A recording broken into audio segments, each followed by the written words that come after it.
श्रीरामचन्द्रे कृपाले भजो मन हरिण भो भय दारुणं नवकंज लोचन कंज मुख कर कंज पद कंजारूढ़। जय श्री राम। आप सभी को रामनवमी की हार्दिक शुभकामनाएं। आज की इस वीडियो में हम सुनेंगे रामनवमी की कथा और अपने घर के मंदिर में प्रभु श्री राम की पूजा करके उन्हें कैसे प्रसन्न करें। तो प्रेम से बोलिए प्रभु श्री राम की जय। अगर आपको हमारी जानकारी अच्छी लगे, कथा अच्छी लगे तो इस वीडियो को लाइक करके कमेंट बॉक्स में जय श्री राम अवश्य लिखिएगा। तो इस बार रामनवमी 17 अप्रैल दिन बुधवार को मनाया जा रहा है। इस बार की रामनवमी बहुत ही खास होने वाली है क्योंकि श्री राम लला के महल में पहली रामनवमी होगी। प्रत्येक वर्ष रामनवमी चैत मास के शुक्ल पक्ष की नवमी तिथि को मनाई जाती है, इसलिए इसे रामनवमी कहते हैं। पूरे देश में रामनवमी का पर्व बड़े ही धूमधाम से मनाया जाता है। इस दिन प्रभु श्री राम के बाल रूप की पूजा की जाती है। तो आइए जानते हैं कि रामनवमी के दिन प्रभु श्री राम की पूजा कैसे की जाती है। रामनवमी के दिन ब्रह्म मुहूर्त में उठकर स्नान आदि से निवृत्त होकर प्रभु श्री राम के बाल रूप की पूजा की जाती है। बालक रामलला को झूले में विराजमान करके झूले को सजाया जाता है और दिन के 12 बजे के आसपास उनकी पूजा की जाती है। तांबे के कलश में आम के पत्ते, नारियल, पान आदि रखकर चावल की ढेरी पे कलश स्थापित किया जाता है और उस कलश के आसपास चौमुखी दिए जलाए जाते हैं।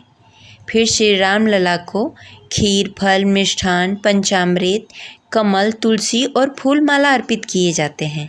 नैवेद्य अर्पित करने के बाद विष्णु सहस्त्र नाम का पाठ किया जाता है।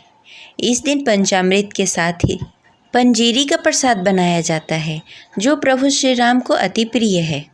इसके बाद राम जी की कथा कही जाती है या सुनी जाती है। उसके पश्चात आरती करके प्रसाद वितरण किया जाता है और प्रभु श्री राम से क्षमा प्रार्थना अवश्य किया जाता है।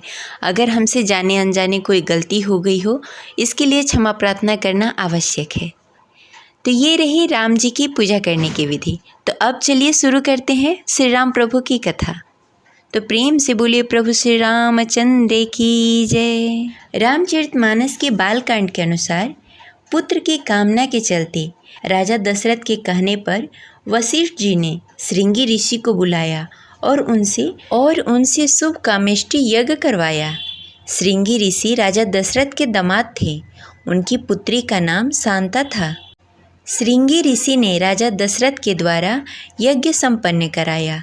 यज्ञ पूर्ण होने के बाद अग्निदेव प्रकट हुए और उन्हें एक खीर का पात्र दिया और कहा कि इसमें खीर है, वह अपनी तीनों रानियों को खिला दें जिससे उन्हें पुत्र की प्राप्ति होगी।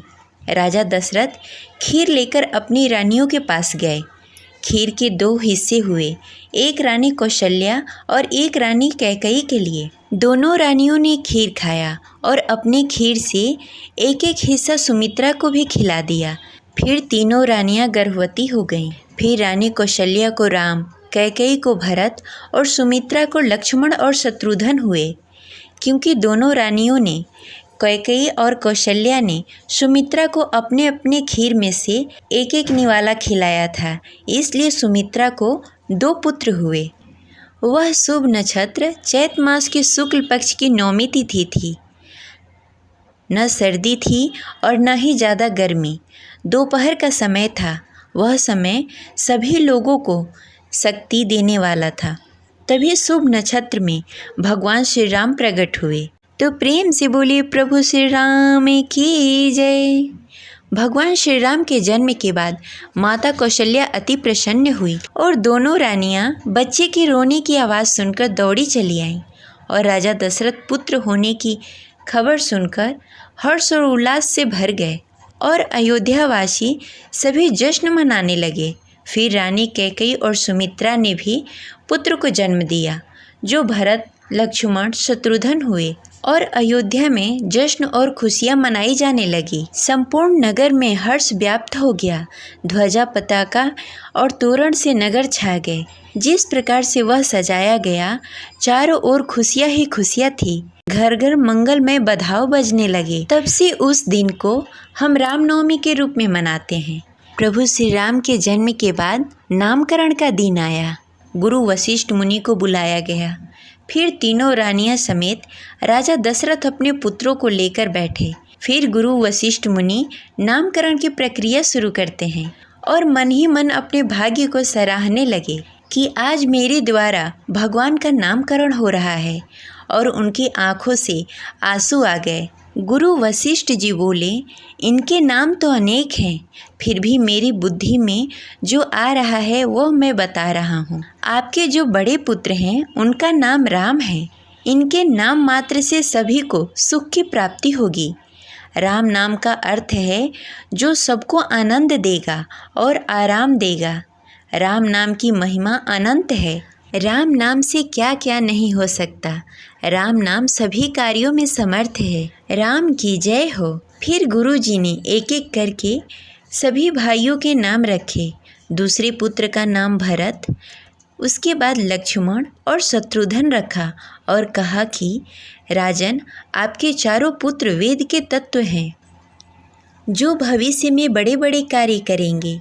इस प्रकार नामकरण का कार्य संपन्न हुआ। तो प्रेम से बोलिए प्रभु श्री रामचंद्र की जय। इस प्रकार रामनवमी की कथा संपन्न हुई। अगर आपको कथा अच्छी लगे तो इस वीडियो को लाइक करके कमेंट बॉक्स में जय श्री राम अवश्य लिखिए। मिलते हैं अगले वीडियो में, तब तक के लिए जय श्री राम, सीताराम।